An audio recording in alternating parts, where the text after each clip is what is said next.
کیا غزہ میں جو ہو رہا ہے وہ نسل کشی نہیں؟ آج میں آپ سے ایک ایسے موضوع پر بات کرنے آیا ہوں جو صرف ایک سیاسی مسئلہ نہیں، یہ انسانیت کا مسئلہ ہے، یہ زندگی اور موت کا مسئلہ ہے۔ یہ ایک ایسی چیخ ہے جو غزہ کے ملبے سے اٹھ رہی ہے، ایک ایسا سوال ہے جو ہر زندہ دل انسان کے ضمیر کو جھنجھوڑ۔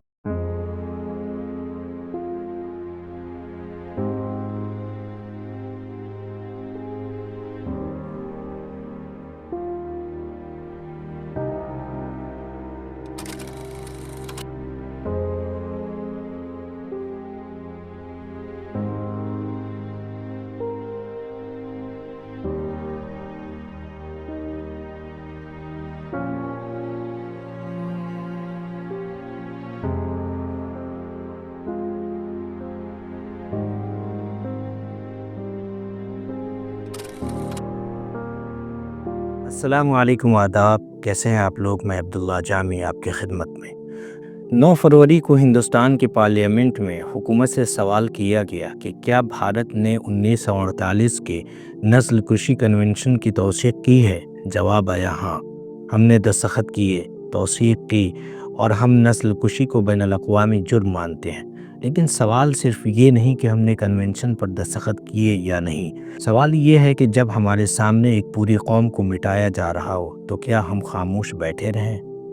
اکتوبر 2023 سے غزہ پر جو قیامت ٹوٹی ہے وہ محض جنگ نہیں، وہ انسانیت کی تذلیل ہے، وہ بچوں کی چیخوں کی بازگشت ہے، وہ ماؤں کی لوٹی ہوئی گودوں کی فریاد ہے۔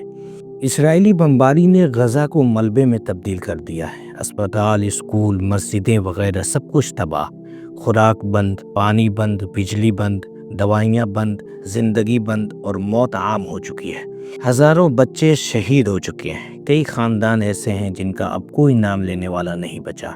90% سے زیادہ فلسطینی بے گھر ہو چکے ہیں۔ جو بچ گئے ہیں وہ اپنے تباہ شدہ گھروں کے ملبے پر ایسے بیٹھے ہیں جیسے وہ ملبہ ہی ان کی آخری پناہ گاہ ہو، ان کی قبر ہو۔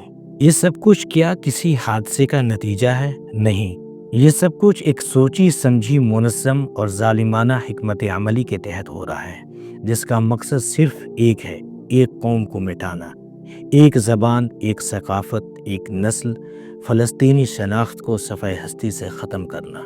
انسانی حقوق کی عالمی تنظیمیں اور بے شمار ادارے سب یہ کہہ چکے ہیں، یہ نسل کشی ہے، یہ ایتھنک کلینزنگ ہے، یہ ظلم کی انتہا ہے۔